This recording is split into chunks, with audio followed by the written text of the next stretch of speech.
नमस्कार प्रिय मित्रों, स्वागत है आप सबका अपने चैनल कथा साहित्य दर्पण में। आज हम लोग सुनने जा रहे हैं नेट जेआरएफ के पाठ्यक्रम में लगी हुई एक और कहानी, राजा निर्बंसिया, जिसके लेखक हैं कमलेश्वर जी। नई कहानी के प्रवर्तकों में से एक कमलेश्वर जी का जन्म 6 जनवरी 1932 ईस्वी में और निधन 27 जनवरी 2007 को हुआ था। कमलेश्वर जी 20वीं सदी के सबसे सशक्त लेखकों में से एक माने जाते हैं। तो आइए सुनते हैं। एक थे राजा निर्बंसिया। माँ कहानी सुनाया करती थी। उनके आसपास ही 4-5 बच्चे अपनी मुट्ठियों में फूल दबाए कहानी समाप्त होने पर गौरी पर चढ़ाने के लिए उत्सुक से बैठ जाते थे। आटे का चौक पूरा जाता था, उस पर मिट्टी की 6 गौरें रखी जाती थी, जिनमें ऊपर वाली के बिंदी और सिंदूर लगाया जाता था। बाकी 5 नीचे दबी हुई पूजा ग्रहण करती थी। एक ओर दीपक जलता था और मंगल घट रखता था। सभी बच्चे फूल चढ़ाने की उतावली की जगह कहानी सुनने के स्थिरता में बैठे रहते थे। माँ सुनाती थी, एक थे राजा निर्बंसिया। राजा के राज्य में बड़ी खुशहाली थी। सब वातावरण के लोग अपने राजकाज देखते थे। कोई दुखी नहीं था। राजा के एक लक्ष्मी सी रानी थी, चंद्रमा सी सुंदर, और राजा को बहुत प्यार करती थी। राजा राजकाज देखते और सुख से रानी के साथ महल में रहते। मेरे सामने ख्यालों में एक राजा था, राजा जगपति। जब जगपति से मेरी दांत काटी दोस्ती थी। दोनों मिडिल स्कूल में पढ़ने जाते थे। दोनों एक से घर के थे, इसीलिए बराबरी की निभती थी। मैं मैट्रिक पास करके एक स्कूल में नौकर हो गया और जगपति कस्बे के ही वकील के यहाँ मुहर्रिर। जिस साल जगपति मुहर्रिर हुआ उसी वर्ष गांव में उसकी शादी हुई, पर ऐसी कि लोगों ने तमाशा बना देना चाहा। लड़की वालों का कुछ विश्वास था कि शादी के बाद लड़की विदा नहीं होगी, ब्याह हो जाएगा और 7वीं भावर तब पड़ेगी जब पहली विदा की शायद होगी, तभी लड़की अपनी ससुराल जाएगी। जगपति की पत्नी थोड़ा बहुत पढ़ी लिखी थी, पर घर की लीक को कौन मेटे। बारात बिना बहू के वापस आ गए और लड़के वालों ने तय किया कि अब जगपति की शादी कहीं और कर दी जाए, चाहे कानी हो चाहे लूली लंगड़ी हो, पर वह लड़की अब घर नहीं आएगी। लेकिन साल खत्म होते होते सब ठीक हो गया। लड़की वालों ने माफ़ी मांग ली और जगपति की पत्नी अपनी ससुराल आ गई। जगपति को जैसे सब कुछ मिल गया। सास बहू की बहुत ज़्यादा बलैया ले रही थी और घर की चाबियां उसको सौंप दी। गृहस्थी का सारा भार समझा दिया। जगपति की माँ ना जाने कब से आस लगाए बैठी थी कि उन्होंने आराम की सांस ली। पूजा पाठ में समय कटने लगा। दोपहरिया दूसरों के घर के आंगनों में बीतने लगी, पर सांस का रोग था उन्हें। सो एक दिन उन्होंने अंतिम घड़ियां गिनते हुए चंदा को पास बुलाकर समझाया, बेटा, जगपति बड़े लाड प्यार से पला है। जब तुम्हारे ससुर नहीं रहे थे तभी से इसके छोटे छोटे हठों को पूरा करती आई हूँ। अब तुम ध्यान रखना। फिर उन्होंने रुककर कहा, जगपति किसी लायक हुआ तो रिश्तेदार की आंखों में खटकने लगा। तुम्हारे बाप ने ब्याह के वक्त नादानी की जो तुम्हें विदा नहीं किया। मेरे दुश्मन देवर जेठों को मौका मिल गया और तमाशा खड़ा कर दिया। अब विदा करवाना ना कटवाना है। जगपति का ब्याह क्या हुआ, उनकी छाती पे सांप लौटने लगे। सोचा घर की इज्जत रखने की आड़ लेकर रंग में भंग कर देंगे। बेटा, अब इस घर की इज्जत तुम्हारे हाथ में है। यह कहते कहते उनकी आंखें सदा के लिए मौन हो गई। एक अरमान उनके साथ ही चला गया कि जगपति की कोई संतान हो। 4 बरस बीत जाने के बाद भी वे उसे गोद में ना खिला पाई और चंदा ने मन में सब्र कर लिया कि यही कुल देवता का प्रभाव है और उसका अंश तो उन्हें जीवन में पूजा पाठ करने के लिए मिल ही गया है। घर के चारों तरफ जैसी उदासी रहती थी, अपन पर बरसता था, पर उसे लगता कि जैसे घर की अंधेरी कोठरी एकांत कोठरियों की शीतलता और बड़ी शांति उसको भरमा लेती है। एक रोज राजा आखेटक को गए। माँ सुनाती थी, राजा आखेटक को जाते तो 7वें रोज जरूर महल में लौट आते, पर उस दफा जब गए तो 7वें दिन नहीं आए। रानी को बड़ी चिंता हुई। रानी एक मंत्री के साथ लेकर खोज में निकली और इसी बीच जगपति को रिश्तेदारी में एक शादी में जाना पड़ा। उसके दूर के रिश्तेदार भाई दयाराम की शादी थी। कहा गया कि 10वें दिन जरूर आ जाएगा, पर 6ठे दिन ही खबर मिली कि बारात घर लौटने पर दयाराम के घर डाका पड़ गया। किसी मुखबिर ने सारी सूचनाएं दे दी। लड़की वालों ने दयाराम के घर सोना चांदी से पाट दिए हैं। दूसरे रोज जब जगपति चलने वाला था उसी रात घर में डाका पड़ा। जवान आदमी भला खून कैसे मानता। डाके वालों ने जब बंदूकें चलाई तो सबकी घिघी बन गई। पर जगपति दयाराम ने छाती ठोककर लाठियां उठा ली। घर में कोहराम मच गया, सन्नाटे छा गए। डाके वाले बराबर गोलियां दागते रहे। बाहर का दरवाजा टूटा, पर जगपति ने हिम्मत बढ़ाते हुए हाँक लगाई, ये हवाई बंदूकें इन ठेल पिलाई लाठियों का मुकाबला नहीं कर सकेंगी। जवानों, तैयार हो जाओ। पर दरवाजे तर टूट रहे थे। अंत में एक गोली जगपति की जांघ को पार करती हुई निकल गई और दूसरी जांघ उसके कूल्हे में समा गई। चंदा रोती, कलपती और मनौतियां मानती जब वहां पहुंची तो जगपति अस्पताल में था। दयाराम की थोड़ी चोट आई थी, उसे अस्पताल से छुट्टी मिल गई थी। जगपति देखभाल के लिए वहीं अस्पताल में मरीज के रिश्तेदारों के लिए जो कोठरी बनी थी उन्हीं में रुक गया। चंदा कस्बे के अस्पताल से दयाराम के गांव को 4 कोस की दूरी थी। दूसरे तीसरे वहां से जो आदमी आते जाते रहते तो जरूरी सामान पहुंचा जाते, पर धीरे धीरे उन लोगों ने खबर लेना छोड़ दिया। हड्डी का घाव एक दिन में ठीक होने वाला नहीं था और कूल्हे के ऑपरेशन में 5-6 इंच का घाव और हुआ था। कस्बे का अस्पताल था, कंपाउंडर ही मरीजों की देखभाल करते थे। बड़े डॉक्टर तो नाम के लिए थे या कस्बे के आदमियों के लिए, छोटे लोगों के लिए तो कंपाउंडर साहब ही ईश्वर थे। मरीजों की देखभाल करने वाले रिश्तेदारों के खाने पीने की मुश्किलों से लेकर मरीज की नब्ज तक संभालते थे। छोटी सी इमारत में अस्पताल आबाद था। रोगियों को सिर्फ 6 खाटें थी। मरीज के कमरे से लगा दवा का कमरा था, उसी में एक और आराम कुर्सी थी और नीचे छोटी सी मेज। उस कुर्सी पर कभी कभी बड़ा डॉक्टर आकर बैठता था, नहीं तो बचन सिंह कंपाउंडर ही जमे रहते थे। अस्पताल में या तो फौजदारी के शहीद आते या गिरा के हाथ पैर तुड़वा लेने वाले एक आधे लोग। छठे छमासे कोई औरत दिखाई नहीं पड़ती थी, जैसे उन्हें कभी कोई रोग घेरता ही नहीं। कभी कोई बीमारी पड़ी तो घर वाले आते और बताकर एक साथ 7-8 दिन की दवा ले जाते थे।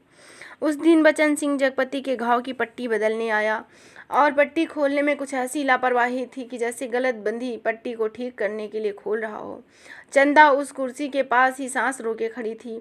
वह अन्य रोगियों से बातें करता जा रहा था और मिनट भर को भी ना देखता, जैसे अभ्यस्त हाथ अपना काम करने में लगे हों। पट्टी एक जगह खून से चिपक गई थी। जगपति बुरी तरह घबरा उठा। चंदा के मुंह से चीख निकल गई। बचन सिंह ने सतर्क होकर देखा। चंदा मुंह में धोती का पल्ला खोंसे अपनी भयातुर आवाज दबाने की स्पष्ट चेष्टा कर रही थी। जगपति एक बारी मछली सा तड़प कर रह गया। बचन सिंह की उंगलियां थोड़ी सी थरथराई। उसकी बाह पर टप से चंदा का आंसू चू पड़ा। बचन सिंह सिहर गया और उसके हाथों की अभ्यस्त निठुराई को जैसे किसी मानवीय कोमलता ने छू दिया हो। आहों कराहों, दर्द भरी चीखों और चटकते शरीर के जिस वातावरण में रहते हुए वह बिल्कुल अलग रहता था। फोड़े को पकी आम सा दबा देता, खाल को आलू की तरह छील देता। उसके मन में जिस दर्द का एहसास उठा था वह उसे फिर आज हुआ। वह बच्चे की तरह फूंक फूंक कर पट्टी को नम करके खोलने लगा। चंदा की ओर निगाह उठाकर देखते हुए फुसफुसाया, चुप रहो, रोगी की हिम्मत टूट जाती है ऐसे। पर जैसे यह कहते कहते उसका मन खुद अपनी बात से उचट गया हो और हाथ धोते समय वह चंदा की उन चूड़ियों से भरी कलाइयों को बेझिझक देखता रहा जो अपनी खुशी मांग रही थी। चंदा पानी डालती जा रही थी और बचन सिंह हाथ धोते धोते उसकी कलाइयों, हथेलियों और पैरों को देखे जा रहा था। दवा खाने की ओर जाते हुए उसने चंदा को हाथ से इशारे से बुलाकर कहा, दिल छोटा मत करना, जांघ का घाव 10 रोज में भर जाएगा। कूल्हे का घाव कुछ दिन जरूर चलेगा।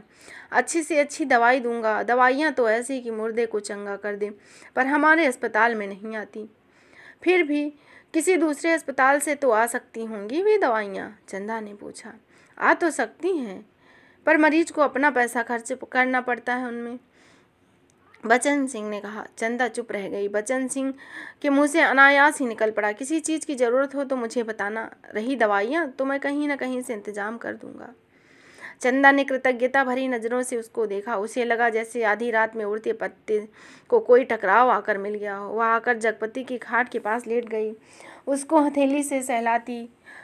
धीरे धीरे बाहर अंधेरा ढक चला। बचन सिंह तेल की एक लालटेन मरीजों के कमरे के कोने में रख गया। चंदा ने जगपति की कलाई दबाते दबाते धीरे से कहा, कंपाउंडर साहब कह रहे हैं, और इतना कहकर जगपति का ध्यान आकृष्ट करने के लिए चुप हो गई।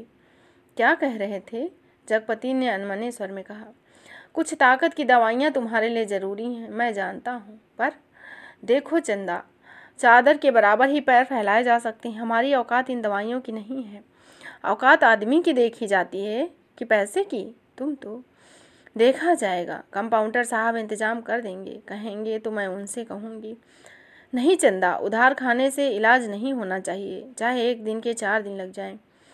तुम नहीं जानती, कर्ज कोढ़ का रोग होता है, एक बार लगने से तन तो गलता है, मन भी गल जाता है। कहते कहते वह रुक गई। जगपति अपनी बात की टेक रखने के लिए दूसरी ओर घूमकर लेट गया और तीसरे रोज जगपति के सिरहाने कई ताकत की दवाइयाँ रखी थी और चंदा की ठहरने वाली कोठरी में उसे लेटने के लिए खाट भी मिल गई। जब चंदा आई तो जगपति के चेहरे पर मानसिक पीड़ा की असंख्य रेखाएं उभर रही थी, जैसे वो अपनी बीमारी से लड़ने के लाया स्वयं अपनी आत्मा से भी लड़ रहा हो, चंदा की नादानी और स्नेह से उलझ रहा हो। चंदा ने यह देखा तो सह ना पाई। उसके जी में आया कि कह दे, क्या आज तक तुमने कभी उधार नहीं लिया? वह तुमने लिए हैं तो तुमको मेरे सामने स्वीकार नहीं करना पड़ा, इसीलिए लेते हुए झिझक नहीं लगी। आज मेरे सामने स्वीकार करना पड़ेगा, इसीलिए झिझक लग रही है।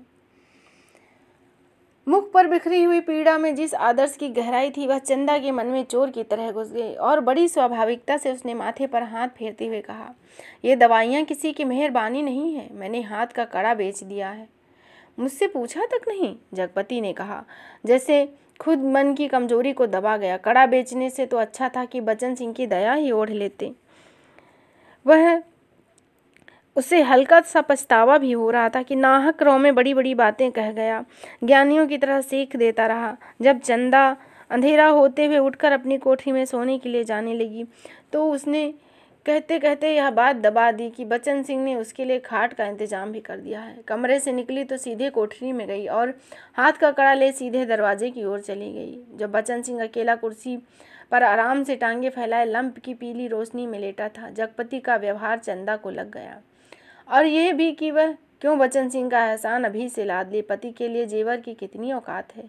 बेधड़क सी दरवाजे में घुस गई। दिन की पहचान के कारण उसे कमरे की मेज और कुर्सी की दवाओं की अलमारियों की स्थिति का अनुमान था। वह कमरा अंधेरा ही पड़ा रहा क्योंकि लैंप की रोशनी केवल अपने वृत्त में अधिक प्रकाशवान होकर कोनों में अंधेरा कर रही थी। बचन सिंह ने चंदा को घुसते ही पहचान लिया और उठकर खड़ा हो गया। चंदा ने भीतर कदम रखा पर साहस नहीं कर पाई और सहम गई, जैसे वह किसी अंधेरे कुएं में अपने आप कूद पड़ी हो। ऐसा कुआं जो निरंतर पतला होता जा रहा था, जिसमें पानी की गहराई पातालों तक चली गई थी, जिसके नीचे वह धंसती जा रही थी। अंधेरा, एकांत, घुटन और पाप। बचन सिंह अवाक ताकता रह गया और चंदा ऐसे वापस लौट पड़ी जैसे किसी काले पिशाच के फंदे से मुक्त हुई हो। बचन सिंह के सामने क्षण भर में सारी परिस्थिति कौंध गई और वह उसी संयत आवाज में बोला, चंदा।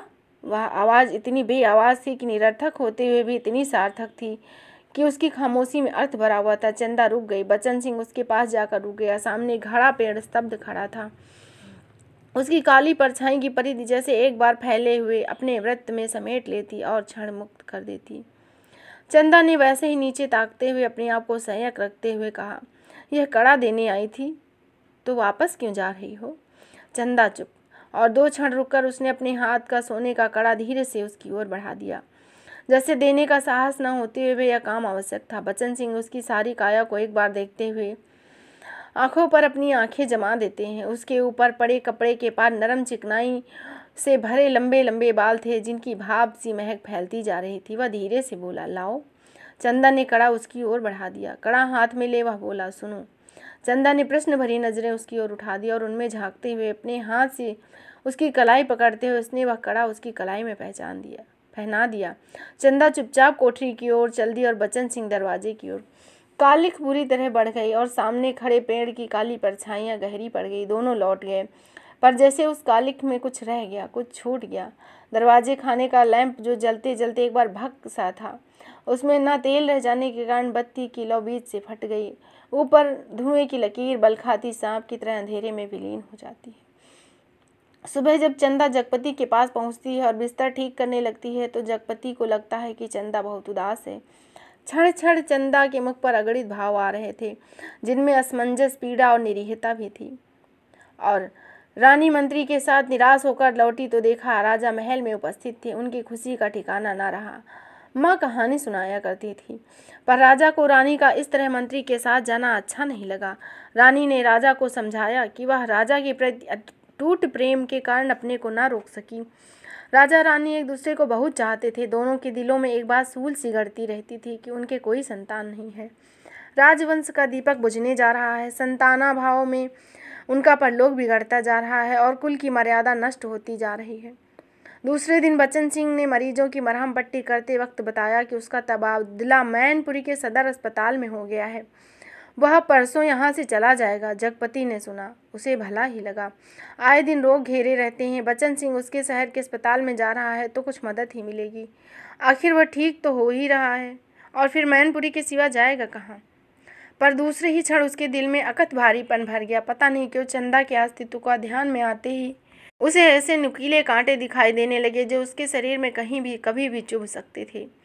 15-20 रोज बाद जगपति की हालत में सुधार हो गया तो चंदा उसे लेकर घर लौट आई। जगपति चलने लायक हो गया और धीरे से घर का ताला खोला। तब रात झुकाई थी और उनकी गली में तो शाम से ही अंधेरा झड़ने लगता है। गली में आते ही उन्होंने लगा जैसे वनवास काटकर राजधानी लौटे हैं। नुक्कड़ पर ही जमुना सुनार की कोठरी में सुरही फेंक रही थी, जिसके दरवाजे की दराजों से लालटेन की रोशनी बाहर झांक रही थी। कच्ची तंबाकू का धुआं गली के मुहाने पर बुरी तरह भर आया। सामने ही मुंशी जी जिंगला खटिया में अपने कुप्पी के मध्यम प्रकाश में खसरा खसौनी बिछाए मरीज मीजान लगाने में मशगूल थे। जब जगपति के घर के दरवाजे को खड़क हुई तो उसके अंधेरे में उसकी चाची ने अपने जंगले से देखा और वहीं से बैठे बैठे कहा, राजा निर्बंसिया अस्पताल से लौट आए हैं और कुलमा भी आई हैं। ये शब्द घर के अंधेरे में बरोठे में घुसते ही जगपति के कानों में पड़े और वह हाँप कर बैठ गया। झुलझुलाकर चंदा से बोला, अंधेरे में क्या मेरे हाथ पैर तुड़वाओगी? जाकर भीतर से लालटेन लाओ ना। तेल नहीं होगा इस वक्त, जरा ऐसे ही काम चलाओ, तुम्हारे कभी नहीं होगा।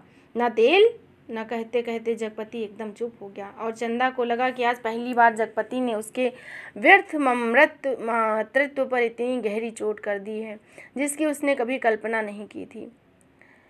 चंदा के दिल में यह बात चुभ गई थी, तुम्हारे कभी कुछ नहीं होगा। और सिसकती चंदा ना जाने कब सो गई, पर जगपति की आंखों में नींद नहीं थी। खाट पर पड़े पड़े उसने चारों ओर एक मोहक भयावना सा जाल फैला गया। उसे लेटे लेटे लगा जैसे उसका स्वयं का आकार बहुत क्षीण हो रहा था। क्षीण होते होते वह बिंदु सा हो गया था। कोठरी का घुटा सा अंधियारा, मटमैली दीवारें और गहरी गुफाओं सी अलमारियां उसे बार बार झांक रही थी। उसे लगा जैसे उसका आकार बढ़ता जा रहा है और वह मनुष्य से तंदुरुस्त पुरुष और उसकी सिराओं में कुछ फूट पड़ने के लिए व्याकुल सा हो रहा था। उसके हाथ पैर अनुपात से बड़े और भयानक हो गए थे। उसके लंबे लंबे नाखून निकल आए और राक्षस हो गया। बड़ी तेजी से सारा कमरा एक बारगी चक्कर काट गया। फिर धीरे धीरे सब संयत होने लगा। उसकी सांसें ठीक होती जान पड़ी और उसकी आवाज़ फूटी, चंदा। चंदा की नरम सांसों की हल्की सरसराहट कमरे में जान डालने लगी। जगपति अपनी खाट का सहारा लेकर उठा। कांपते पैर उसके जमीन पर रखे गए और चंदा की खाट के पास सिर टिकाए बैठा रहा। उसे लगा जैसा चंदा की सांस की आवाज़ में जीवन का संगीत गूंज रहा है। वह उठा और चंदा के मुख की ओर झुक गया। उस अंधेरे में आंखें गड़ाए गड़ाए बहुत देर बाद स्वयं चंदा के मुख पर आभा फूट अपने आप बिखरने लगी। चंदा के बिखरे बाल, जिनमें से हाल के जन्मे बच्चों के गभुआरे बालों की सी महक, दूध की कचाइंद, शरीर के रस की सी मिठास और स्नेह की चिकनाहट, और वह माथा जिस पर बालों के पास तमाम छोटे छोटे नरम नरम रोएं से, रेशम से, और उस पर कभी लगाई गई सेंदूर की बिंदी का हल्का मिटा हुआ सा आभास। नन्हे नन्हे निर्दंद सोए पलक, उस मासूम सी कांटे की तरह बरौनियाँ और सांसों में घुलती हुई वह आत्मा की निष्कपट आवाज़, जिनमें सिर्फ दूध की सी महक। उसकी आंखों के सामने ममता छा गई और उसके मुंह से अस्फुट सा शब्द निकल गया, बच्ची। डरते डरते उसने उसकी बालों की एक लट को बड़े जतन से हथेली पर रखा और उसको उंगली से लकीर खींचने लगा, जैसे कोई शिशु उसके अंक में आने के लिए छटपटा सा रहा हो। बड़े साहस से उसने चंदा के सिर के नीचे टटोला। एक रुमाल में बंधा हुआ सा कुछ उसके हाथ में आ गया। अपने को संयत करता हुआ वो जमीन पर बैठ गया। उसी अंधेरे में उसने रुमाल को खोला तो जैसे सांप सूंघ गया। चंदा के हाथों के दोनों सोने के कड़े उसमें लिपटे हुए थे और तब उसके सामने सृष्टि धीरे धीरे टुकड़े टुकड़े हो बिखरने लगी। ये कड़ी तो चंदा बेचकर उसका इलाज करा रही थी। वे सब दवाइयाँ और ताकत की टॉनिक। उसने तो कहा था कि ये किसी की मेहरबानी नहीं है। मैंने हाथ के कड़े बेच दिए। क्यों छुपाई उसने यह बात जगपति से? उस रात रोज जगपति यही सोचता, चंदा से कड़े मांग ली और बेचकर कोई छोटा मोटा कारोबार शुरू कर दे। नौकरी छूट चुकी थी। इतने दिन की गैर हाजिरी के बाद वकील साहब ने दूसरा मुहर्रिर रख लिया। वह रोज सोचता, पर जब चंदा सामने आती तो ना जाने कैसी असहाय सी स्थिति हो जाती और वह कड़े मांग कर चंदा से पत्नीत्व का पद छीन लेगा। मातृत्व तो भगवान ने ही छीना है। वह सोचता कि चंदा क्या रह जाएगी। एक स्त्री से यदि पत्नीत्व और मातृत्व छीन लिया जाए तो उसके जीवन की सार्थकता ही क्या। चंदा के साथ वह अन्याय कैसे करे कि उसकी दूसरी आंख की रोशनी भी मांग ले। वह उन्हीं ख्यालों में डूबता सुबह से शाम तक इधर उधर काम की टोह में घूमता रहा। किसी से उधार ले ले, पर किस संपत्ति पर? क्या है उसके पास जिसके आधार पर कोई कुछ उसे उधार देगा? उसके मोहल्ले वालों की हालत तो ऐसी नहीं कि वह ले सके। ऐसे लोग हैं जो शाम को सड़ी गली तरकारियों को किफ़ायत करने के कारण लाते हैं। ऐसे लोगों से वह किस मुंह से मांगे और उनकी गरीबी का उपहास उड़ाए। उसी दिन शाम को जब वह घर पहुंचा तो बरोठे में एक साइकिल खड़ी नजर आई। दिमाग पर बहुत जोर डालने के बाद भी वह आगंतुक की कल्पना न कर पाया। भीतर वाले दरवाजे पर पहुंचा तो सहसा हंसी की आवाज़ सुनकर ठिठक गया। उस हंसी में एक अजीब सा उन्माद था और उसके बाद चंदा का स्वर, आते ही होंगे, बैठिए ना 1-2 मिनट, अपनी आँख से देख लीजिए, उन्हें समझाते जाइए कि अभी तंदुरुस्ती इस लायक नहीं है कि पूरा पूरा दिन घूमना जाए। हाँ भाई, कमजोरी इतनी जल्दी थोड़ी मिट सकती है, ख्याल नहीं करेंगे तो नुकसान उठाएंगे, कोई पुरुष कह रहा था। जगपति असमंजस में पड़ गया। वह एकदम भीतर घुस जाए, इसमें क्या हर्ज है, पर जब उसने पैर उठाए तो बाहर जा ही नहीं रहे थे। बाहर बरोठे में साइकिल को पकड़ते ही उसकी सूझ आई। वहीं से जैसे अनजान बनता बड़े प्रयत्न से आवाज़ को खोलता हुआ चला, अरे चंदा, यह साइकिल किसकी है? कौन मेहरबान है? चंदा उसकी आवाज़ सुनकर कमरे से बाहर निकल आई और खुशी खुशी बोली, अपने कंपाउंडर साहब आए हैं, खोजते खोजते आपका घर आज पाए हैं पता। कौन? बचन सिंह? अच्छा अच्छा, वही तो मैं कहूँ, भला कौन? जगपति पास पहुँचा और बातों में इस तरह उलझ गया जैसे सारी परिस्थिति उसने स्वीकार कर ली हो। बचन सिंह फिर आने की बात कहकर चला गया तो चंदा ने बहुत अपनेपन से जगपति के सामने बात शुरू की। जगपति ने चंदा की ओर ऐसे देखा जैसे वह यह कहने चाह रहा हो, पर रह गया। वह बोला, बचन सिंह अपनी तरह का आदमी है, अपनी ही तरह का अकेला होगा, पर कहते कहते चंदा रुक गई। आड़े वक्त काम आने वाला आदमी है, लेकिन उसके फ़ायदा उठा सकना जितना आसान है उतना, मेरा मतलब है कि जिससे कुछ लिया जाए उसे दिया भी तो जाएगा। जगपति ने आंखें दीवार पर गड़ाते हुए कहा और चंदा उठकर चली गई। उस दिन के बाद बचन सिंह लगभग रोज ही आने जाने लगे। जगपति उसके साथ इधर उधर घूमता भी रहता। बचन सिंह के साथ वह जब तक रहता अजीब सी घुटन उसके दिल को बांधे रहती और तभी जीवन की तमाम विषमताएं भी उसकी निगाहों के सामने उभर कर आने लगती। आखिर वह स्वयं एक आदमी है, बेकार यह माना कि सामने पेट पालने की कोई इतनी विकराल समस्या नहीं है। वह भूखों नहीं मर रहा है, जाड़े में नहीं काँप रहा है। उसके 2 पैर 2 हाथ है, शरीर है, जो कुछ वह मांगता है सोचता है, इसमें क्या कुछ हर्ज है? सुख है शायद किसी को नहीं। वह तो दुख में भी जी सकने का आदी है, भावों में भी जीवित रह सकने वाला आश्चर्यजनक कीड़ा है। तो फिर वासना? हाँ, शायद नहीं। चंदा का शरीर लेकर उसने उस क्षणिकता को भी देखा है। तो फिर धन? शायद हाँ, शायद नहीं। उसने धन के लिए अपने को खपाया है, पर वह भी तो उस अदृश्य प्यास को बुझा नहीं पाया। तो फिर क्या? वह कुछ क्या है जो उसकी आत्मा में नासूर सा रिश्ता रहता है, अपना उपचार मांगता है, शायद काम। हाँ, बिल्कुल यही, जो उसके जीवन की घड़ियों में निपट सूना ना छोड़े, जिससे वह अपनी शक्ति लगा सके, अपने मन को डुबा सके, अपने को सार्थक अनुभव कर सके, चाहे उसमें सुख हो या दुख, आरक्षण हो सुरक्षा, शोषण हो या पोषण। और एक दिन उसकी काम धाम की समस्या भी हल हो गई। तालाब वाले ऊंचे मैदान के दक्षिण की ओर जगपति की लकड़ी की टाल खुल गई। बोर्ड तक टंग गया। टाल की जमीन पर लक्ष्मी पूजन हो गया और हवन भी हो गया। लकड़ी की कोई कमी नहीं थी। गांव से आने वाली गाड़ियों को इस कारोबार में पैरे हुए आदमी की मदद से मोल तोल करवा के वहाँ गिरवा दिया गया। गांठें एक ओर रख दी गई, चैलों को चीरने कर करीने से लगा दिया गया और गुद्दे चीरने के लिए डाल दिए गए। 2-3 गाड़ियों का सौदा करके टाल चालू कर दी गई। भविष्य में स्वयं पेड़ खरीद कर काटने का तय किया गया। बड़ी बड़ी स्कीमें बनी, किस तरह जलाने की लकड़ी से बढ़ाते बढ़ाते एक दिन इमारती लकड़ी की कोठी बनेगी, चीरने की नई मशीन लगेगी। कारोबार बढ़ जाने पर बचन सिंह भी नौकरी छोड़कर उसी में लग जाएंगे। और उसने महसूस किया कि वह काम में लग गया और 24 घंटे उसके सामने काम है। समय का सदुपयोग है। दिन में वह 1 घंटे के लिए किसी का मित्र हो सकता है, कुछ देर के लिए पति हो सकता है। बाकी समय और दिन रात के घंटों में अभाव को उसने अपने काम में ही भरा। वह कामदार तो था ही, लेकिन जब टाल की उस ऊंची जमीन पर पड़े छप्पर के नीचे तख्त पर वह गल्ला रखकर बैठता, सामने लगे लकड़ियों के ढेर, कटे हुए पेड़, तने, जड़ों को लुढ़कता हुआ देखता तो एक निरीहता बरबस उसके दिल को बांध देती। उसे लगता एक व्यर्थ पिशाच का शरीर टुकड़े टुकड़े करके उसके सामने डाल दिया गया है। फिर इन पर कुल्हाड़ी चलेगी और रेसे रेसे अलग हो जाएंगे। शाम को जगपति आता, एक आध बिक्री की बातें होती और फिर दोनों घर की ओर चल देते। घर पहुंचकर बचन सिंह कुछ देर रुकता, बैठता, इधर उधर की बातें करता। कभी मौका पड़ जाता तो जगपति और बचन सिंह की थाली भी साथ लग जाती। सामने बैठकर चंदा दोनों को खिलाती। बचन सिंह बोलता जाता, क्या तरकारी बनी है, मसाला ऐसा कि उसकी भी बहार है और तरकारी का स्वाद भी न मरा। होटलों में या तो मसाला ही मसाला रहता है या फिर सिर्फ तरकारी ही तरकारी।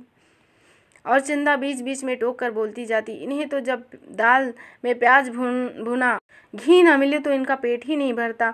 यह सिरका अगर इन्हें मिल जाए तो समझो सब कुछ मिल गया। पहले मुझे सिरका ना जाने कैसा लगता था, पर अब ऐसा जबान चढ़ा है। या इन्हें कागज़ की सी पतली रोटी पसंद नहीं आती। अब मुझसे कोई पतली रोटी बनाने को कहे तो बनती ही नहीं, आदत पड़ गई है और फिर मन ही नहीं करता।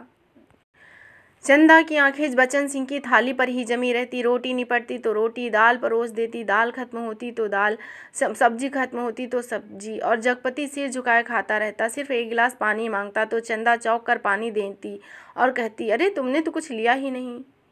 जगपति खाना खाकर टाल पर लेटने चला जाता, क्योंकि अभी कोई चौकीदार नहीं मिला था। छप्पर के नीचे तख्त पर जब वह लेटता तो अनायास ही उसके दिल भर आता और पता नहीं कौन कौन से दर्द एक दूसरे से मिलकर टीस, चटक और ऐंठन पैदा कर देते। कोई एक दुखती हुई रग को सहलाता तो सभी नस चटकने लगती। कहाँ कहाँ राहत का अकेला हाथ सहलाए। लेटे लेटे उसकी निगाह ताड़ के उस ओर बनी पुख्ता कब्र पर जम जाती, जिसके सिरहाने कटीला बबूल एकाकी पेड़ सुन्न सा खड़ा रहता था।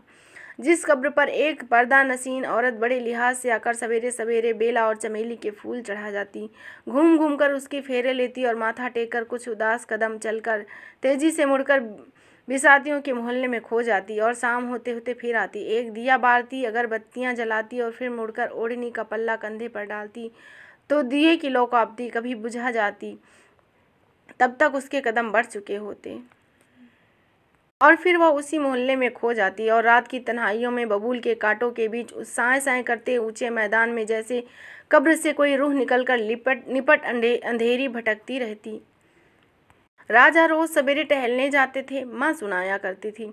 एक दिन जैसे ही महल के बाहर निकल आए तो सड़क पर झाड़ू लगाने वाली मेहतरनी उन्हें देखते ही अपनी झाड़ू पंजा पटक कर माथा पीटने लगी और कहने लगी, हाय राम, आज राजा निर्बंसिया का मुंह देखा है, ना जाने रोटी कब नसीब होगी और होगी भी कि नहीं, ना जाने कौन सी विपद टूट पड़े।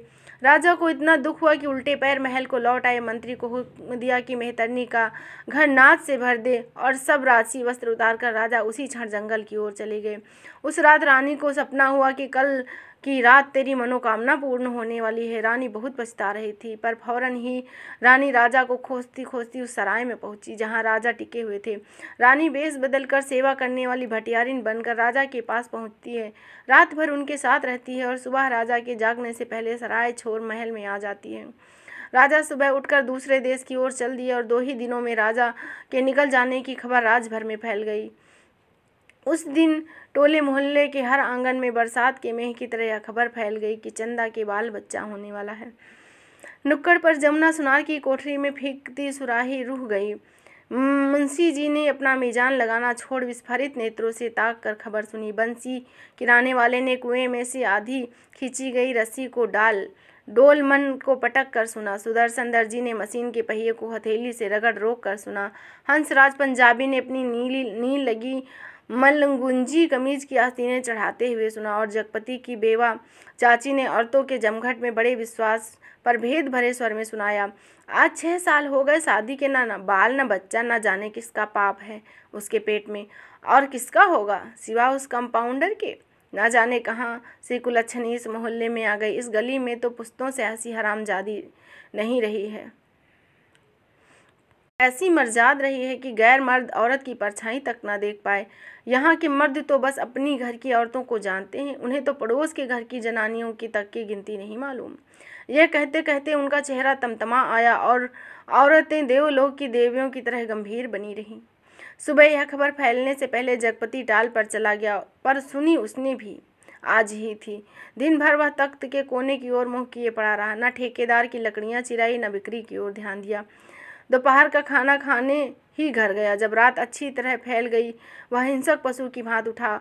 उसने अपनी उंगलियां चटकाई, मुट्ठी बांधकर बाह को जोर दिया और तो नसें तन गई और बाह में कठोर कंपन हुआ। उसने 3-4 पूरी सांसें खींची और मजबूत कदमों से घर की ओर चला।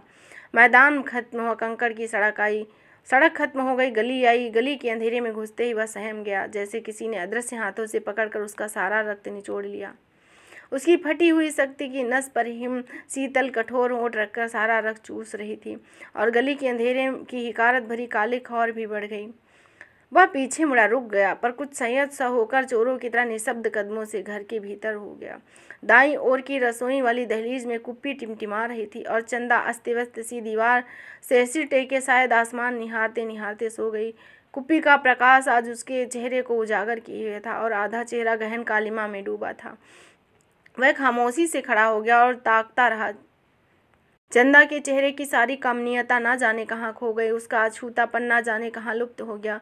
फूला फूला मुख जैसे टहनी से तोड़े हुए फूल को पानी में डालकर ताज़ा किया हो, जिसकी पंखुड़ियों में टूटन की सुरमई रेखाएं पड़ गई हो, पर भीगने से भारीपन आ गया हो।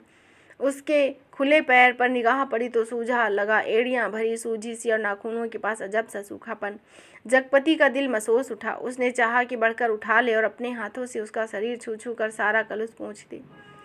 तभी चंदा ने हड़बड़ा कर आंखें खोली। जगपति के सामने उसे लगा कि वह एकदम नंगी हो गई है। अतिशय लज्जित उसने अपने पैर समेट लिए। खाना खा लो, चंदा का सुर कानों में पड़ा। वह अनजान से ऐसे उठ बैठा जैसे तैयार बैठा हो। उसकी बात आज तक उसने कभी न टाली थी। खाने तो बैठ गया, पर कौर नीचे नहीं सरकता। चंदा ने बड़े शब्दों में कहा, सधे हुए, कल मैं गांव जाना चाहती हूँ, जैसे वह इस सूचना से पहले से परिचित था। बोला, अच्छा। चंदा फिर बोली, मैंने बहुत पहले घर चिट्ठी डाल दी थी, भैया कल लेने आ रहे हैं। तो ठीक है, जगपति ने वैसे ही कहा। चंदा का बांध टूट गया और वहीं घुटनों में मुंह दबाकर फक फक कर रोने लगी। जगपति क्षण भर को विचलित हुआ, पर जैसे जम जाने के लिए उससे होंठ फड़के और क्रोध के ज्वालामुखी को जबरन दबाते हुए वह फूट पड़ा। यह सब मुझे क्या दिखा रही है, बेशरम, बेगैरत। उस वक्त नहीं सोचा था जब मेरी लाश के तले? तब की बात झूठ है। सी शक्तियों के बीच चंदा का सर फूटा। लेकिन जब तुमने मुझे बेच दिया। एक भरपूर हाथ चंदा की कनपटी पर आग सुलगाता हुआ पड़ा और जगपति अपनी हथेली दूसरी ओर दबाता और खाना छोड़कर कोठरी में घुस गया। रात भर कुंडी चढ़ाए उसी कालिख में घुटता रहा। दूसरे दिन चंदा घर छोड़ अपने गांव चली गई। जगपति पूरा दिन टाल पर ही काट देता और वीराने में, तालाब के बगल में, कब्र बबूल और ताड़ के पड़ोस में, पर मन मुर्दा हो गया। जगपति सारा दिन अपने दुकान पे ही पड़ा रहता था। काफ़ी दिनों बाद जब जगपति से न रहा गया तो एक दिन ताला लगाकर अपने नज़दीक के गांव में लकड़ी कटवाने चला गया था। उसे लग रहा था कि अब वह पंगु हो गया है, बिल्कुल लंगड़ा, एक रेंगता कीड़ा। वह उस बाग में पहुंच गया जहां खरीदे पेड़ काटने थे और 2 आरे वालों ने पतले पेड़ के तने को आरे रखा और कर्र कर्र काटने लगी। दूसरे पेड़ पर बनने और सकूरे की कुल्हाड़ी बज उठी। गांव के उस बाग में एक लयपूर्ण शोर होने लगा। करीब के खेत की मेड़ पर बैठे जगपति का शरीर भी जैसे कांप उठा। चंदा ने कहा था, लेकिन जब तुमने मुझे बेच दिया, वह ठीक कहती थी। क्या बचन सिंह टाल के लिए जो रुपए दे रहे थे उसका ब्याज इधर चुकता नहीं कर रहे थे? वह क्या सिर्फ रुपए आग बन गए जिसकी आंच में उसकी सहनशीलता, विश्वास और आदर्श मोम सा पिघल गया? सकूरे बाग से लगे दड़े पर किसी ने आवाज़ लगाई। सकूरे ने कुल्हाड़ी रोक वहीं से हाँक लगाई। कोने में खेत की लीक पर बनी मेड़ पर नंगा ला गाड़ी। जगपति का ध्यान भंग हुआ। उसने मुड़कर देखा। 2 भैंसा गाड़ियां लकड़ी भरने के लिए आ पहुंची। सकूरे ने जगपति के पास आकर कहा, एक गाड़ी का भुर्ता हो गया है, 1.5 का। अब तो इस पतरिया पेड़ को ना छाटो। जगपति ने उस पेड़ की ओर देखा जिसे काटने के लिए सकूरे ने इशारा किया। पेड़ की हरी शाख पत्तियों से भरी थी। वह बोला, अरे यह तो हरा है, इसे छोड़ दो। ऐसा ठीक समझो तुम, जगपति ने कहा और उठकर मेड़ पर हुक्के के लिए चला गया। इधर कई बरस बाद राजा परदेश से बहुत सा धन कमाकर गाड़ी में लाद कर अपने देश की ओर लौटा। माँ ने सुनाया, राजा की गाड़ी का पहिया महल से कुछ दूर पतेल की झाड़ी में उलझ गया। हर तरह की कोशिश की पर पहिया ना निकला। तब एक पंडित ने बताया कि संकट के दिन जन्मा बालक अगर अपने घर की सुपारी लाकर इसमें छुआ दे तो पहिया निकल जाएगा। वहीं दो बालक खेल रहे थे, उन्होंने यह सुना तो कूद कर पहुंचे और कहने लगे, हमारी पैदाइश संकट की है, पर सुपारी तब लाएंगे जब तुम आधा धन देने का वादा करो। राजा ने बात मान ली। बालक दौड़े दौड़े गए और सुपारी लाकर छुआ दी। फिर घर का रास्ता बताते हुए आगे बढ़े। आखिर गाड़ी महल के सामने रोक ली गई। राजा को बड़ा आश्चर्य हुआ कि हमारे ही महल में ये दो बालक कहाँ से आ गए। भीतर पहुंची तो रानी बेहाल थी, पर राजा ने पहले उनसे बालकों के बारे में पूछा तो रानी ने कहा, ये दोनों बालक उन्हीं के कुमार हैं। राजा को विश्वास नहीं हुआ। रानी बहुत दुखी हुई। गाड़ियां जब टाल पर आकर रुकी तो जगपति तखत पर हाथ ढीले कर बैठ गया। पगडंडी से गुजरते हुए मुंशी जी ने उसके पास आकर बताया, अभी उस दिन वसूली के लिए तुम्हारे ससुराल गया था तो पता लगा 15-20 दिन हुए चंदा के घर लड़का हुआ है। और फिर जैसे मोहल्ले में सुनी सुनाई बातों पर पर्दा डालते हुए बोले, भगवान के घर देर है अंधेर नहीं जगपत भैया। जगपति ने सुना तो पहले उसने गहरी नज़रों से मुंशी जी को ताका, पर उनका तीर निशाने पर ठीक ठीक नहीं लगा। पर सब कुछ सहन करते हुए बोला, देर और अंधेर दोनों हैं।